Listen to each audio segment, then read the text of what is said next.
Selamat pagi saudara-saudara yang dikasihi oleh Tuhan Yesus Kristus. Kita bertemu kembali di dalam Devotion from Home. Dan minggu ini atau hari ini kita akan belajar firman Tuhan yang saya memberikan judul Menantikan Tuhan. Dan Mazmur 27 ayat 14 berkata, "Nantikanlah Tuhan, kuatkanlah dan teguhkanlah hatimu." Ya, nantikanlah Tuhan. Kita hidup dalam masyarakat yang segalanya serba cepat. Hampir boleh dikatakan kita bisa mendapatkan apa yang kita inginkan pada seketika itu juga. Dari makanan yang sebelumnya harus perlu banyak waktu untuk mengolahnya, sekarang bisa memesan makanan saji cepat atau cepat saji. Tidak perlu pergi ke tempat makanan, cukup dengan aplikasi online dan melalui HP kita bisa memesan dan makanan itu sudah ada di meja kita 2 jam kemudian, bahkan mungkin kurang daripada itu. Semua orang menginginkan segala sesuatunya itu sekarang dan berkesimpulan bahwa tidak apa-apa untuk memiliki semua yang mereka inginkan saat mereka menginginkannya. Tapi Tuhan tidak menciptakan seperti itu. Tuhan tahu menantikan itu sangat penting. Kalau tidak demikian, Tuhan tidak akan mengatakan berulang-ulang di dalam firman-Nya. Menantikan atau menunggu itu penting untuk kehidupan rohani dan jasmani kita. Kenyataannya memang kita tidak suka menunggu, maunya sekarang. Kita harus berhati-hati dan sadar bahwa menantikan itu lebih dari sekedar satu ide. Itu satu prinsip firman Tuhan. Nah, Tuhan berkata di Mazmur 27 ayat 14 yang tadi sudah kita bacakan bahwa nantikanlah Tuhan, kuatkanlah dan teguhkanlah hatimu. Ya, nantikanlah Tuhan. Yang juga merupakan caranya mengatakan terkadang tidak akan mudah untuk menunggu. Kenapa Tuhan mau kita menunggu? Pertama, kita mau atau Tuhan mau kita mendapatkan yang terbaik. Karena Dia tahu menantikan itu mempunyai keuntungan besar. Nah, kadang-kadang lebih lama yang ditunggu, dia menjadi lebih berharga. Setiap kali saudara mendahului Tuhan dan tidak menantikannya, saudara akan membayar harganya. Tetapi setiap orang yang menantikan Tuhan tidak akan mendapat malu. Itu kata firman Tuhan.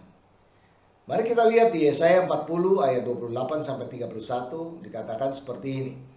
Tidakkah kau tahu dan tidakkah kau dengar? Tuhan ialah Allah kekal yang menciptakan bumi dari ujung ke ujung. Ia tidak menjadi lelah dan tidak menjadi lesu, tidak terduga pengertiannya.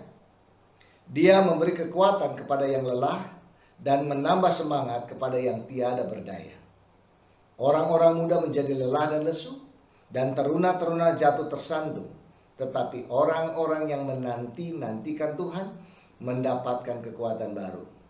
Mereka seumpama raja wali yang naik terbang dengan kekuatan sayapnya. Mereka berlari dan tidak menjadi lesu, mereka berjalan dan tidak menjadi lelah. Sebagai pengikut Kristus, kita belajar untuk berdiam diri, menantikan Tuhan. Betul, itu bukanlah satu ide yang populer atau prinsip yang mudah. Tapi itu benar-benar merupakan prinsip yang esensial, yang penting jika saudara ingin menjadi orang yang Tuhan bisa handalkan. Jika saudara akan melakukan hal-hal yang Dia ingin saudara lakukan. Mazmur 37 ayat 9 berkata seperti ini. Sebab orang-orang yang berbuat jahat akan dilenyapkan, tetapi orang-orang yang menanti-nantikan Tuhan akan mewarisi negeri. Tuhan akan memberi apa yang saudara butuhkan dan inginkan jika saudara menunggu waktunya Tuhan. Ada kalanya kita merasa sepertinya kok Tuhan sudah lupa. Saudara, Tuhan tidak lupa. Hanya satu hal yang Tuhan lupa. Dan Tuhan sudah lupa, yaitu dosa saudara yang diampuni. Kadang terasa bahwa saudara sudah menanti cukup lama. Desakan dan tekanan di sekeliling saudara seolah mendorong saudara untuk melakukan sesuatu. Mengapa kau harus menunggu lebih lama lagi? Mengapa kau tidak lakukan ini atau lakukan itu? Mengapa kau tidak beli aja itu sekarang? Kan lagi sales. Saudara, kalau saudara bijak, saudara akan tunggu dan mendengar dari Tuhan. Orang mungkin bertanya bagaimana mendengar Tuhan.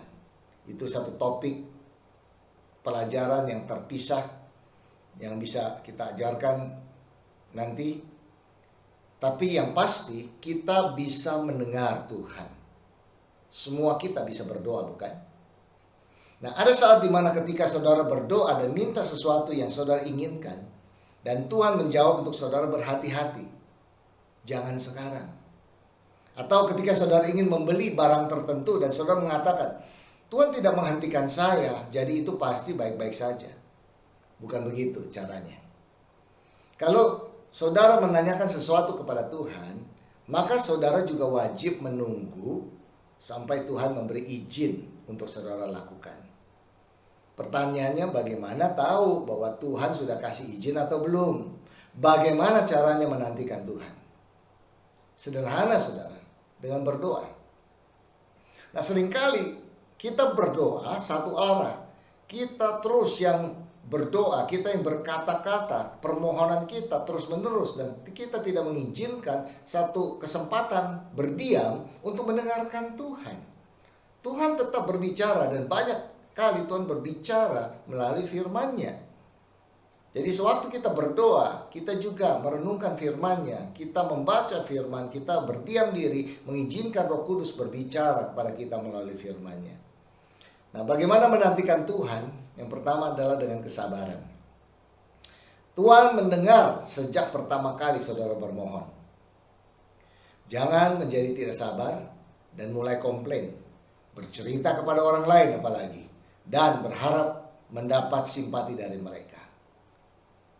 Yang kedua, bagaimana kita menantikan Tuhan, yaitu dengan keyakinan. Ibrani 11 ayat 1 berkata, iman adalah dasar dari segala sesuatu yang kita harapkan dan bukti dari segala sesuatu yang tidak kita lihat. Nah, juga di Matius 7 ayat 7 sampai ke 8 berkata, mintalah maka akan diberikan kepadamu. Carilah maka kamu akan mendapat, ketuklah maka pintu akan dibukakan bagimu. Karena setiap orang yang meminta menerima, dan setiap orang yang mencari mendapat, dan setiap orang yang mengetuk pintu dibukakan baginya. Jadi apa yang dikatakan tentang Tuhan melalui ayat ini? Ayat ini mengatakan bahwa Tuhan itu sangat luar biasa. He is an awesome God. Dia sangat murah-murah hati. Dia sangat-sangat bermurah hati. Memberi kita semua lebih dari yang pantas kita terima. Nah, Mazmur 37 ayat 7 sampai ke 9 berkata, berdiam dirilah di hadapan Tuhan dan nantikanlah Dia. Jangan marah karena orang yang berhasil dalam hidupnya, karena orang yang melakukan tipu daya. Berhentilah marah dan tinggalkanlah panas hati itu. Jangan marah. Itu hanya membawa kepada kejahatan. Sebab orang-orang yang berbuat jahat akan dilenyapkan. Tetapi orang-orang yang menanti-nantikan Tuhan akan mewarisi negeri. Saudara, pencipta saudara tahu apa yang terbaik untuk hidup saudara. Rencananya bagi saudara yang dimotivasi oleh hikmat dan kasih-Nya ditindaklanjuti pada waktu yang tepat. Nah, bagian terakhir ini yang mungkin sulit untuk kita terima, terutama kalau kita harus menunggu. Dalam kesabaran, maksud saya, kesabaran itu adalah bagian dari rencananya. Sifat manusia menginginkan kepuasan seketika. Tetapi di dalam musim kehidupan, Tuhan mengajar kita untuk mempercayainya dan rela melepaskan keinginan seketika itu. Kita diperlihatkan atau kita memperlihatkan sikap berserah dan kerendahan hati di hadapan Tuhan saat kita tunduk pada jadwalnya Tuhan. Ya, memang tentu ada pilihan lain. Tuhan memberikan kita kebebasan untuk memilih, untuk mengikuti rencananya atau menjauhinya. Ketika kehidupan tidak berjalan seperti yang kita kehendaki, kita bisa membuat hal tersebut terjadi dengan kekuatan kita sendiri. Walaupun pilihan ini cukup menggoda, terutama ketika kita dalam keadaan tidak nyaman, seringkali hasilnya adalah kekecewaan dan kesulitan. Dan akhirnya kita kehilangan yang terbaik dari Tuhan. Alkitab berisi janji-janji yang kaya yang dapat kita klaim sepanjang hidup. Dan Tuhan selalu menggenapi janji-janjinya. Sebagai pengikutnya, kita harus percaya dengan iman, mengantisipasi dengan harapan, dan menunggu dengan tenang, dengan kesabaran. Sementara itu, kita mendengarkan dan mematuhi. Saya mendorong kita semua untuk merangkul musim apapun yang Tuhan izinkan bagi kita saat ini. Jika ini saatnya untuk menunggu, pilihlah kesabaran. Percaya bahwa rencana untuk saudara itu indah. Berjalan menurut kehendaknya menuntut kita untuk tetap peka terhadap suaranya. Ketika kita bersedia mendengarkan Bapa di surga kita yang penuh kasih, Dia akan melindungi kita dari membuat kesalahan. Mari kita berdoa. Bapa di surga, kami mau berterima kasih Tuhan untuk firman-Mu. Kami tahu bahwa Engkau adalah Allah Bapa yang penuh kasih, penuh sayang. Dan Engkau tahu yang terbaik bagi kami.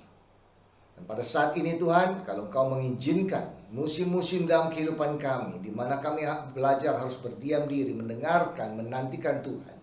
Biar kami boleh mempunyai kesabaran, ketenangan dalam jiwa kami untuk bersabar dan sungguh-sungguh menantikan dan mendengarkan Engkau. Mematuhi setiap firman yang Engkau sampaikan melalui firman-Mu ini Tuhan. Melalui Alkitab yang kami bisa pegang setiap hari Tuhan. Dan belajar dan mengerti pikiran Tuhan. Kami berdoa Tuhan. Kami tahu bahwa semua yang kami doakan Engkau sudah dengar. Bahkan apa yang kami butuhkan Engkau sudah menyediakan. Tapi Engkau mau kami semua belajar untuk berharap kepada Tuhan, mengandalkan Tuhan, dan itu yang kami mau lakukan Tuhan. Dan biarlah semua yang apa kami lakukan ini juga akhirnya mempermuliakan nama Tuhan. Terima kasih Tuhan, Kau terus memberkati jemaat-Mu. Terpujilah nama-Mu, di dalam nama Yesus kami berdoa. Amin. Tuhan memberkati. Selamat menikmati hari yang baru.